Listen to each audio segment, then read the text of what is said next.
Okay, starting now, we're going to start solving those quadratics that we graphed before. So we're going to solve things that look like this. Okay? But usually what we're going to do is set them equal to 0 and really solve things that look like this. Okay, so today we're just solving the quadratics that we've been talking about all unit. There's multiple ways to solve. The way that we're going to talk about today, the first one is factoring. So I want you guys to take a few seconds from last unit. I want you to factor these two things. Okay, figure out what method you're using and then do it.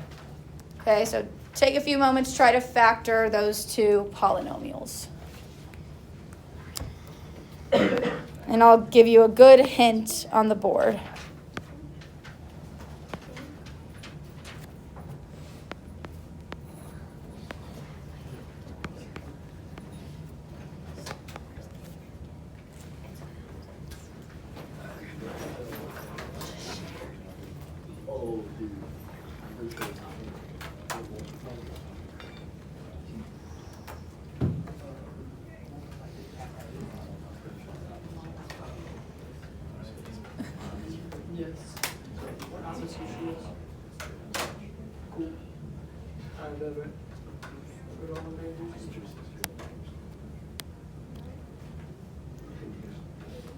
I don't want video. Also, just another reminder, calculators that have the simplifying square root function on them will not be allowed on the test. Yours is good, Nick. Wait, but like Luke's is not What happens good. if I need to use it? You can't. So I'll have another set that are like this. They don't have that function. I'll have a set, but I don't have that many of them. Wait, what's the problem with the calculator? Calculators like Luke's are the ones that I have. It simplifies the square root for you. So you'll put in root 72 and it'll give you back 6 root 2, which is like half of your test. So What happens if I promise you I won't use it? that's no. Like no.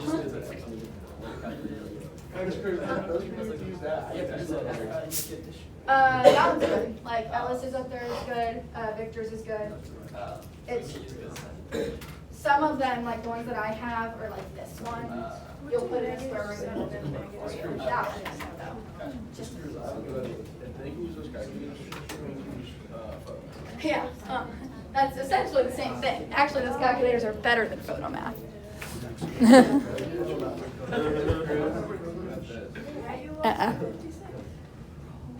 I'll have to check yours, Mason. I'll check after. I'll check. I can't remember. And I'm not. Is that a Casio one? Yeah. You're right. Yeah, it's probably gonna do it for you, but I'll check. Okay. For both of these, first step to factoring anything is what? GCF. Do I have a GCF for this first one? No GCF. So I need two numbers. Well, pause. I look at how many terms. I have 3 terms, so I use my X method. Can you tell her to pay attention and stop? Please, both of you. I need 2 numbers that multiply to negative 56 and add to 1. Henry, go. Oh, you got it. Oh, what? X factors? Yep. Multiply to negative 56, add to 1. Very good. Negative 7 and 8. And I also just made a mental note here that A is 1.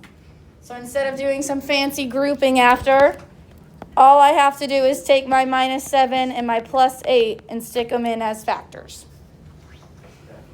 And that's it. Today we're going to be doing the exact same thing, but we're going to have an equals 0. And then we're going to take it one step further and solve, but I'll tell you how to do that in a second. But that's the only thing that's changing today. We're going to do the exact same thing. It's just going to look like it's equal to 0. Number 2, same thing, no GCF, 3 terms. We use the X method. In this case, we needed 2 numbers that multiplied to 2 times negative 18. That's how we got the negative 36. And add to negative 9. What are my 2 numbers here? Very good. Negative 12 and 3. And in this case, A was not 1, so I have to do fancy grouping. So 2x squared. I'm replacing this middle term with negative 12x plus 3. Plus 3x, sorry. And then minus 18 still on the end. Now I have 4 terms. What do? Group. First 2, last 2. Take a GCF out of each of them. Out of the first group, what can I pull out? 2x. And I'm left with x minus 6. From the second group, I need to take something out and be left with x minus 6. What should I take out? A 3.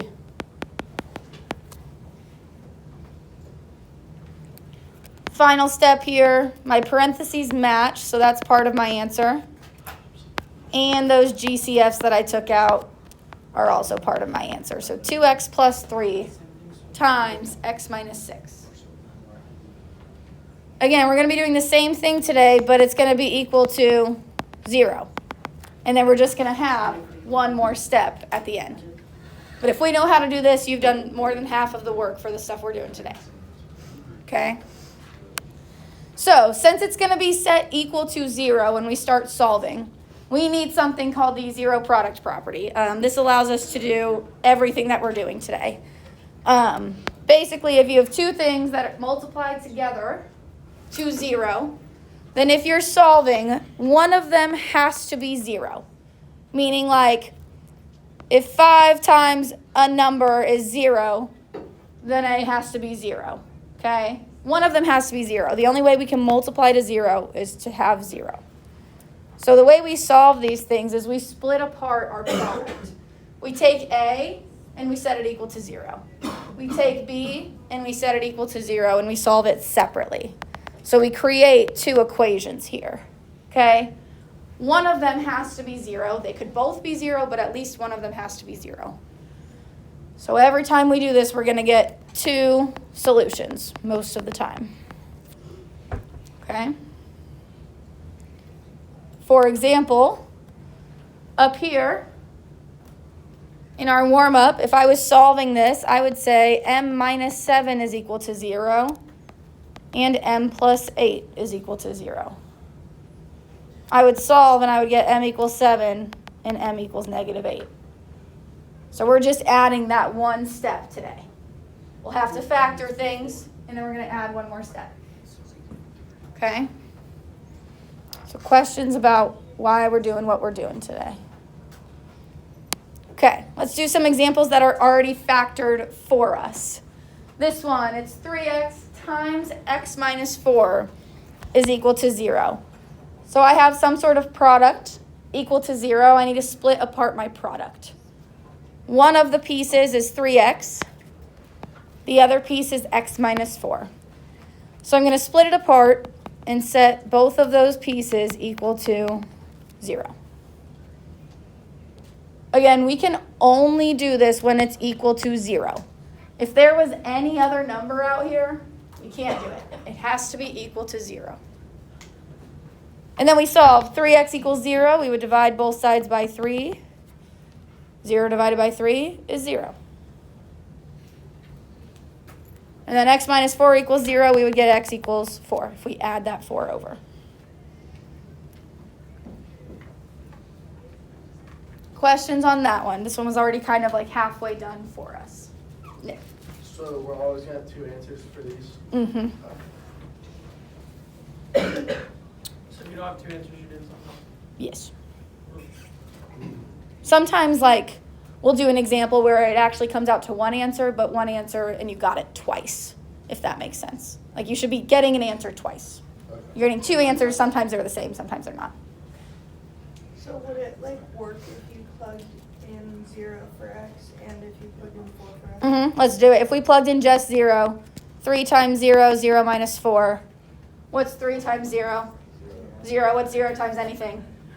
0. So that one works. If we plug in 4, what's 4 minus 4? 0. What's 0 times anything? 0. So that's the point, is that one of these factors is going to be equal to 0 once we plug something in, and 0 times anything is 0. So either work, just not at the same time. You pick one. Okay? For this next one, again, we have products equal to 0. So the pieces here are 2, 2x minus 1, and x plus 3.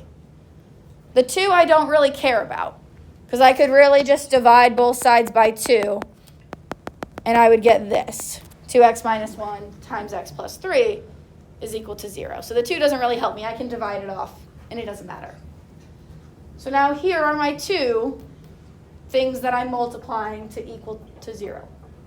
I separate them, and I set them both separately equal to 0. And I solve each equation.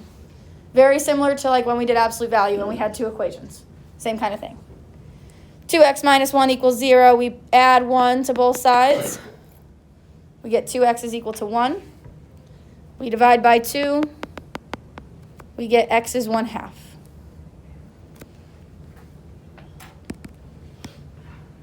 On our other piece, what's x equal to over here? -3. Perfect. We subtract 3 over. What I typically do is I'll box in my answers just so I can easily identify them, because there is 2, and sometimes your work gets a little bit messy. So I'd recommend you do the same, just boxing in those answers so you know where they came from. Questions on those first 2? Okay. Anytime a question asks you to solve or find the roots or find the zeros or find the x-intercepts, it's all the same thing, okay? It's just wording that's different, but you're going to do the same process every time. So if you see any of these words on your paper on a test, all you're doing is setting your function equal to 0. That's step 1, factoring and solving, okay? All these processes of finding everything here is the same. So let's kind of walk through these steps to solve. This case it says solve, but it could have said find the roots, find the zeros, find the x-intercepts. It's all the same. But if I want to solve this, step 1 is to set my function equal to 0. So I'm pushing everything to one side. I would recommend pushing it to the side that makes your x squared term positive. So it's positive on the right over here. I'm going to push everything to the right. So I'll have 0 is equal to, I'm going to subtract the 50 or the 60 and add the 5x. So 4x plus 5x is 9x.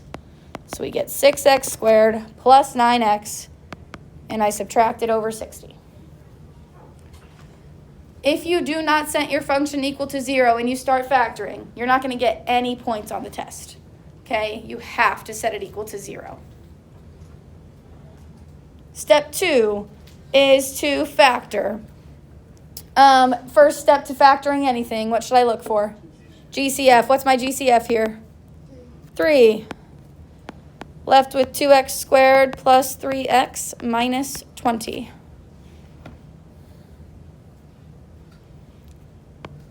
Step 2 of factoring is look at your number of terms. In this case, I have 3, so I need to use the x method.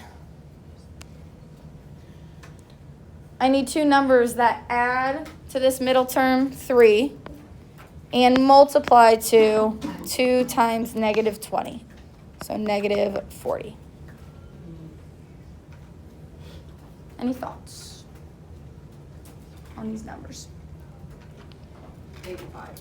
I like 5. 5 and what?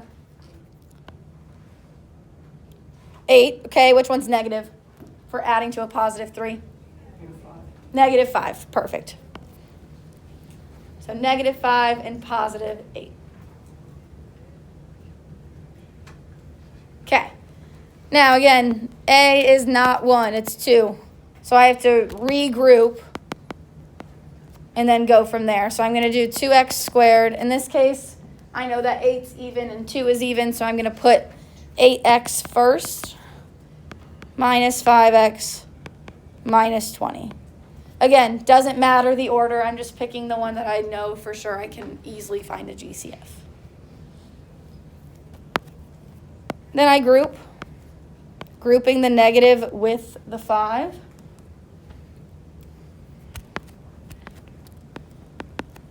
My 3 is still out front. What can I take out of my first group? 2x. Okay, I'm left with x plus 4. And out of the second group, negative 5. Left with x plus 4. We're almost done. We have to regroup this now. X plus 4 is one of my factors. 2x plus 5 from those GCFs is another factor. Sorry, 2x minus 5. Yes, Shelby. And that was all stuff I could have done in Unit 2. Now we're taking that work, and we're going to set both factors equal to 0. So the 3 I don't really care about because I can divide it off. It goes away. But I'm going to set x plus 4 equal to 0 and 2x minus 5 equal to 0. This is the new stuff. This stuff from before we could have done last unit. The new stuff, we set it equal to 0. X plus 4 is equal to 0, so x equals negative 4. Box it in.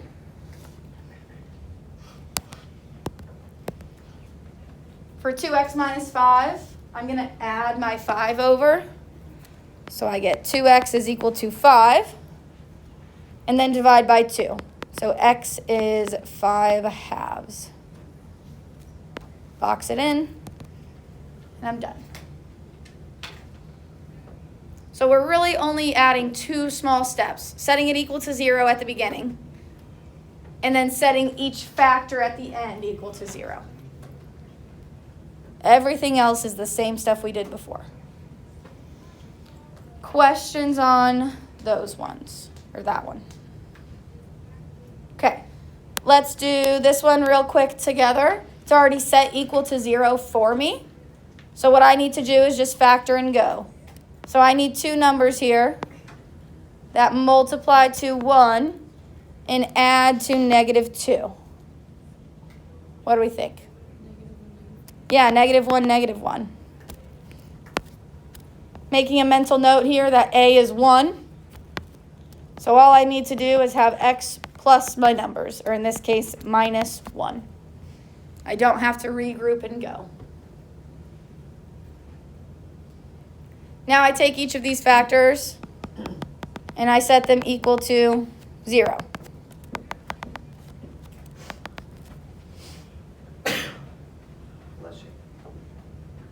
What are we going to get when we solve both of these? We get the same thing. We get x equals 1. So this is one of those weird cases where we do only have one solution. We just saw it happen twice. So our only answer here is x equals 1. What we call this situation is we would say x equals 1 and its multiplicity, meaning how many times does it show up, its multiplicity is 2.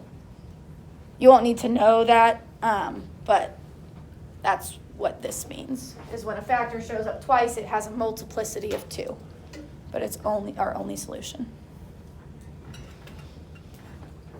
Questions on that one? Okay, next one. First step to solving. What should I do here? Before I can factor, what should I do? Minus 27. Yeah, set it equal to 0. So 4x squared minus 27x minus 7 is equal to 0. Now I need to factor. So in this case, I'm looking for 2 numbers that add to negative 27, my middle term, and multiply to what? Negative 28. 4 times negative 7, negative 28. What do we think? Negative 28 and 1. Again, most of the time when these 2 numbers are only 1 away, 1 is going to be one of your numbers. So now I'm going to rewrite my middle term as negative 28x plus x minus 7.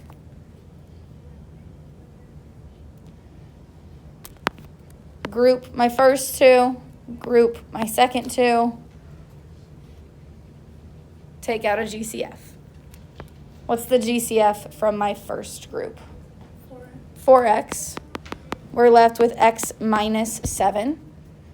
I already have an x minus 7 in my second group, but what should I take out just to show that I'm taking out a GCF? A 1. So plus 1, x minus 7.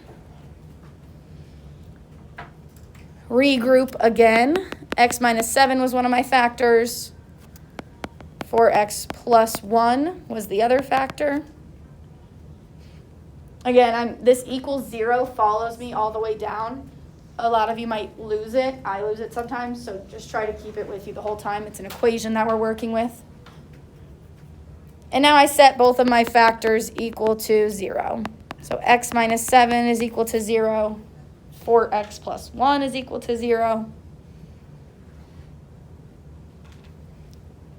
So x is equal to 7 from my first factor. And if I subtract the 1, I get negative 1. And then divide by 4, I would get negative 1/4. And again, if I plugged just 7 in, this would be true. If I plugged just negative 1/4 in, this would be true. So this is one of those units that you can basically check every single answer that you write down. Questions on that one? Okay, let's do this last one on this page. First step is set it equal to 0. It's already equal to 0. Second step, factor. And the first step of factoring is what? GCF. What's my GCF here? M. So I take out an M. I'm left with M minus 4. And now this is factored. All of these exponents on my M's are just 1. So I set both of those factors equal to 0. First factor is this one, M. So M is equal to 0. We don't even have to solve it. It just kind of solved it for us. And then my other factor is M minus 4. Set that equal to 0 and solve. We get M is equal to 4. Questions over any of those? Okay. We're going to just see real quick how graphs compare to the solutions that we get when we solve. So here's kind of another way we could word it. Instead of solving this equation, it might say find the x-intercepts, or find the zeros, or find the roots. Okay? These are all options for wording on your test. When we look for x-intercepts, how do I find that? What do I have to do?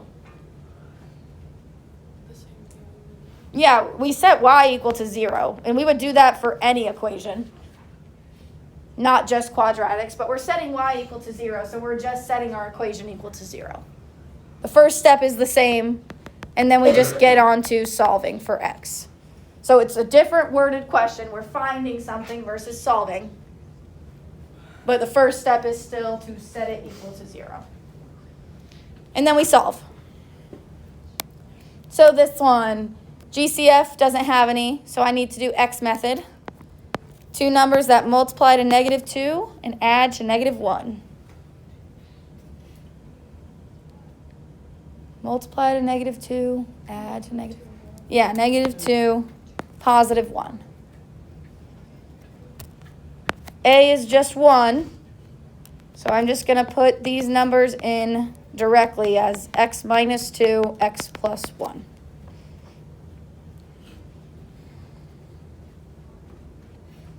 Set both of those equal to 0. We get x equals 2 and x equals negative 1. Oftentimes when it's just a simple one-step equation like these, I don't even show the setting equal to 0 part. I'll just go straight to x equals 2. You're more than welcome to do the same. So what we just found out is that when y is 0, So I'm going to set up some ordered pairs here. When y is 0, that's how we got f of x equal to 0. We set y equal to 0. X would be 2 or negative 1. So on our graph, we have the points 2, 0, and negative 1, 0, which are right here. There are x-intercepts, okay? So if we're solving, we're really finding x-intercepts, which relate to a graph. And we can also call these roots or solutions or zeros. All the same thing. This is also why when we did graphing for the first 2 sections of this unit, I told you that if your x-intercepts don't come straight from your table, we don't know how to find them yet, because now you're learning how to find them manually, okay? Because sometimes they're fractions, sometimes they're roots. It could just be different things. Questions on that one? Okay, I want you to try part B on your own, and then we'll get to the second method of solving. So try part B. You can kind of check your answer because you can check it with the graph. So try part B and make sure your x-intercepts look the same.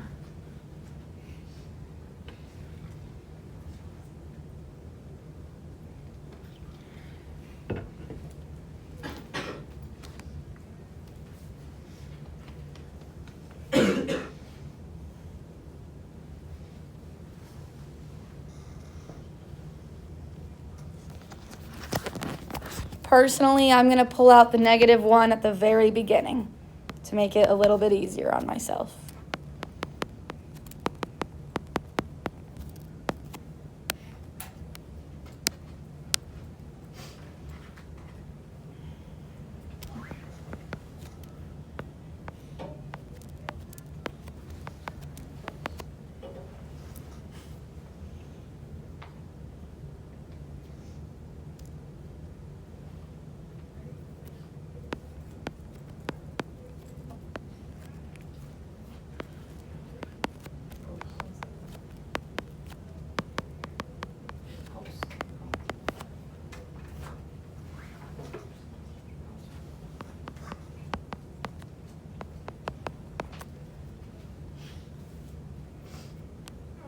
If you take the negative out, your new a value becomes 1, so you don't have to regroup and do all of those things.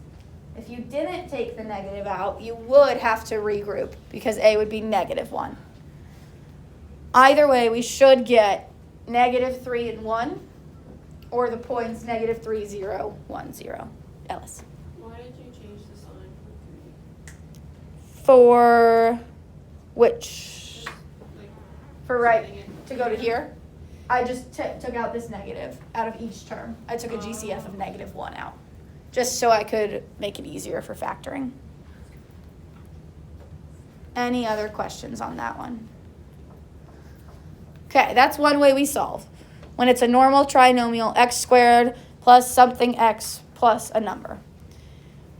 When we have other things to solve that don't have a linear term, meaning there's nowhere where we have just an x to the first power. Like every x I see is being squared. When this happens, when we don't have, or when we just have like ax squared plus c, or x plus a number squared, because this x would be squared eventually. When this happens, and the only time you see x is when it's being squared, we can solve using square roots. Bless you. So that's why we practiced simplifying square roots, because now we're going to solve by taking the square root of things. Okay? When we simplified square roots, I told you I don't care about a plus and minus. When we solve square roots, we need a plus and minus sign. So anytime we take the square root of something, should be a plus or minus in front of that number. For example, if we look at number 1 down here, and I want to solve this, what would I have to do to both sides? Square root, yeah. Take the square root to get rid of the x squared. And I get x is equal to negative 2 and x is equal to positive 2. Okay? Because 2 squared is 4 and negative 2 squared is 4. We take the positive and the negative version. For simplifying, you don't do that. You just write the root as it is. For solving, you do that. So on this next one, again, I kind of take the square root of both sides. I get x is equal to positive 5 and negative 5. Because both of those squared are positive 25.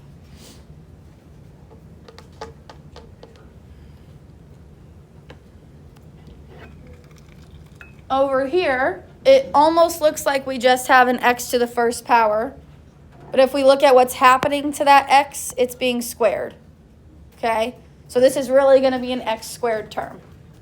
So all I have to do is take the square root.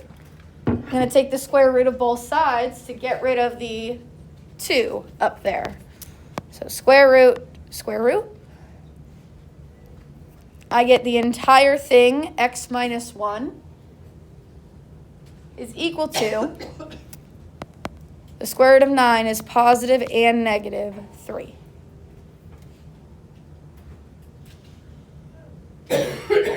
So if we take the positive version, we could have x minus 1 is equal to 3, x minus 1 is equal to negative 3 for the negative version. And then we solve. We get x equals 4 and x equals negative 2. Okay? So we still have 2 answers here because we have a plus and a minus version. Sometimes they're not the same number, though. It's not always going to be plus and minus 5. It could happen like this. Okay? Questions on those 3? Okay. So a full list of steps. Step 1, set it equal to 0 still. Isolate your x squared term or your parentheses squared term. Take the square root and then solve and simplify. So if we do the first step, I would be setting this equal to 0. And that's step 1. Step 2, I'm looking to isolate this piece right here. On one side of my equal sign, I only want something squared. So I'm going to subtract my 16 over first. Get negative 16 is equal to negative 2, x plus 5 squared. Still trying to isolate my x plus 5 squared. What should I do next? Divide by negative 2, yeah. So we get 8 is equal to x plus 5 squared.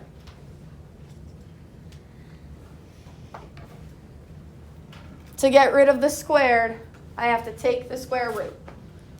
So I'm going to square root this side and square root the left side. I'm also just going to flip the order around. I'm going to put this right-hand side on the left just because I like my x's on the left. You don't have to do that, but I'm just used to solving it that way. So I'll have x plus 5 after I take the square root. And I'll have equal to the plus or minus square root of 8. Keep the plus or minus out in front before you simplify just so you don't forget it. There's 2 more steps here. I'm going to subtract my 5 over because now I'm solving for x. And here's how we write this. If I subtract 5, in general, we never have a plus or minus in front if there's more than one term. So instead of writing plus or minus root 8 minus 5, I'm going to write minus 5 plus or minus root 8. The plus or minus always goes in the middle. Okay? So I just subtracted 5. That's where this minus 5 is coming from. And my plus or minus root 8 stays. So that makes sense getting from here to here in the order. Okay. Am I done? No, why not? So that can be simplified down. We can simplify this root 8. What perfect square factor can we take out?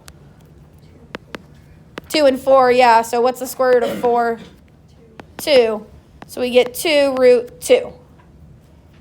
Off to the side, I basically did square root of 4, square root of 2, and took the square root of 4. And that's it. These are still 2 answers. I'm not going to write them separate. I don't need to write the plus version and the minus version. So I'm just going to box the whole thing in.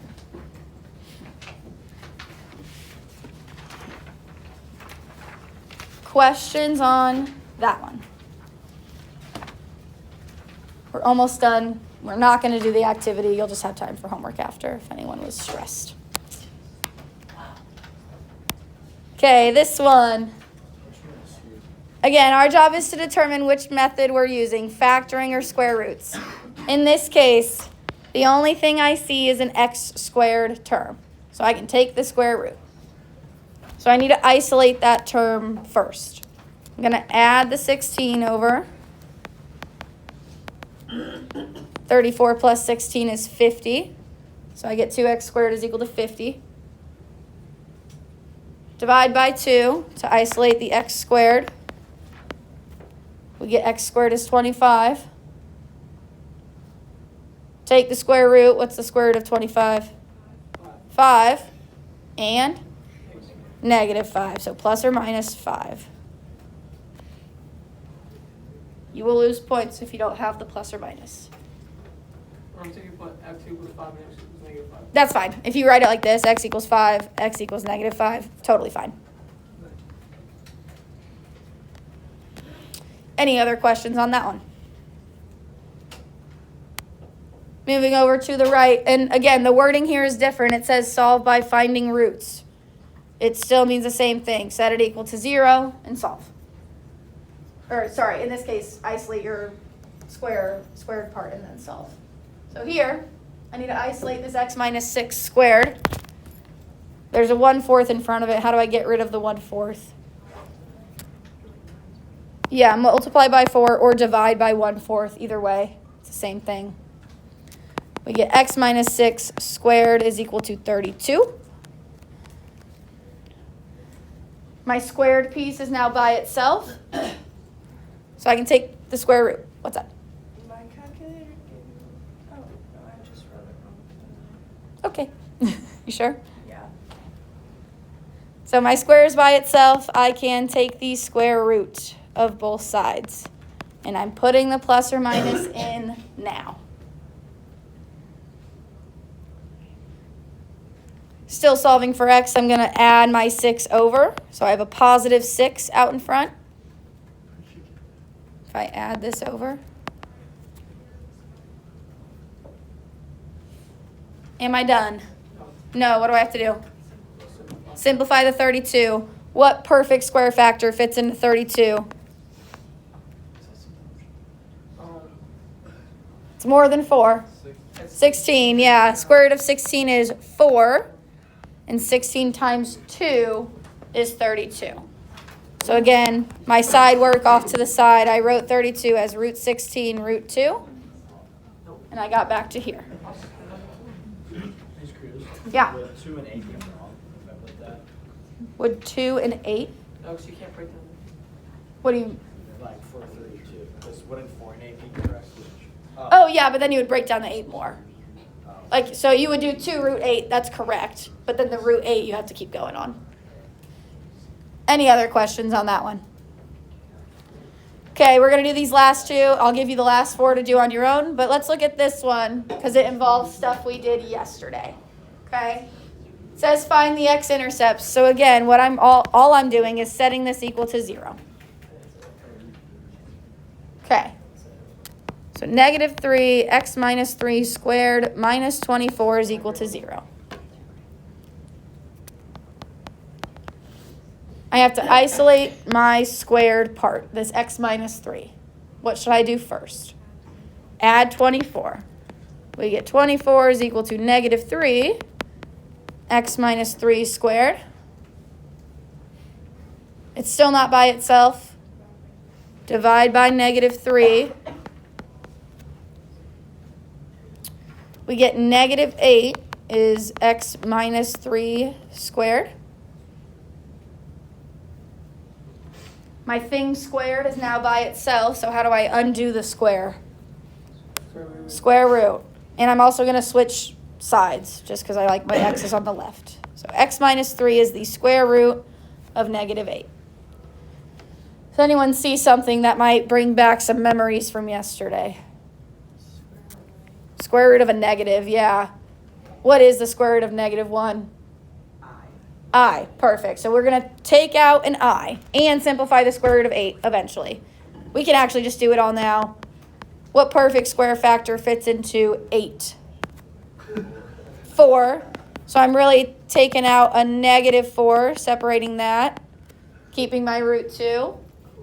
So this is the same as root negative 8. What is the square root of negative 4? 2i with a plus or minus in front. And then the root 2 stays. Wait, why is it 2?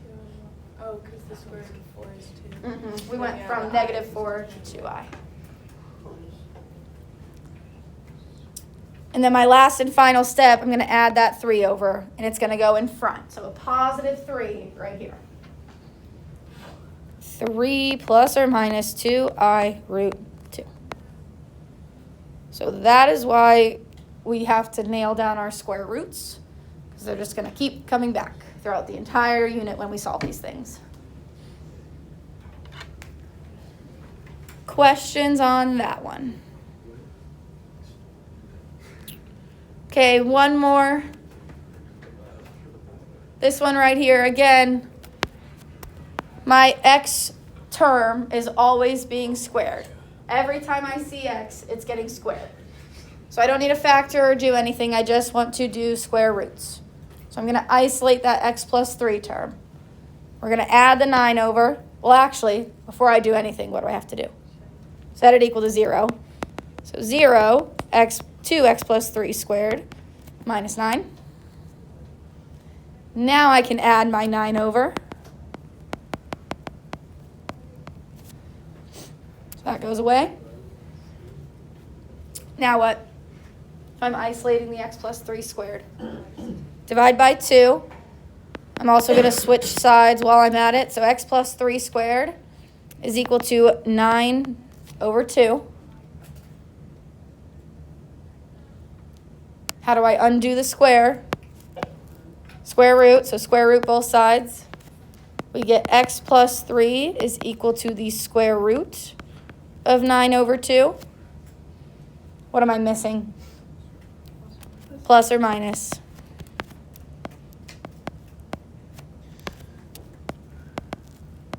Okay.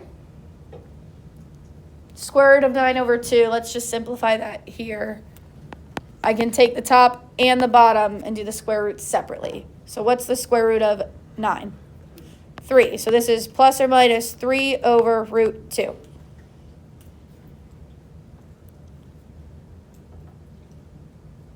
I have a square root on the bottom. It's still not good. Even though we're not dealing with just simplifying square roots, this is still a no-go. Okay, how do I get rid of this root 2? Times it by root 2 over root 2. So every time we take the square root of something, we're going to be simplifying square roots.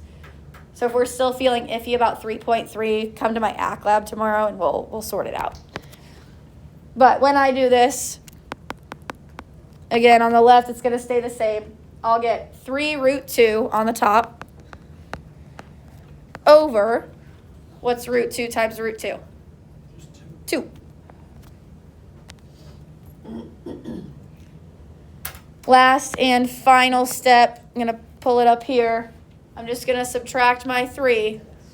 So I'll have a negative 3 out in front, plus or minus 3 root 2 over 2. Plus or minus this. Questions about solving? Mason. How do you go from the 9 to 0? I took the square root of the top. Square root of 9 is 3. And I took the square root of the bottom. Square root of 2 is square root of 2. Okay, what I want you to do before you start your homework, I want you to try these 4 on your own or with the people around you. Let's look real quick. They're really short. They're shorter. They're the shortest ones in the notes. But let's look at how we're going to solve these, by factoring or by roots. Real quick. Focus team. This first one, number 1. Are we going to factor or do roots? We're going to factor because I have this x term. This one, factor or roots? What do we think? For number 2, roots. I have no plain x term. This one, factor or roots? Roots, because I just have an x squared. And then my last one, factor or roots? For this last one? Because the x is. Yes, but we have a 3x term. So because this middle term here messes us up, we'll have to do factoring here. So I want you to work on those. If it takes you more than 10 minutes, I'll stop you and we'll have homework time, okay? But try to crank those out real quick. Again, homework 3.4, pause, 3.3 worksheet, 3.4 Delta Math, 3.5 Delta Math, due on Monday. Okay. Chill. I'll put your name down. Done. Easy peasy.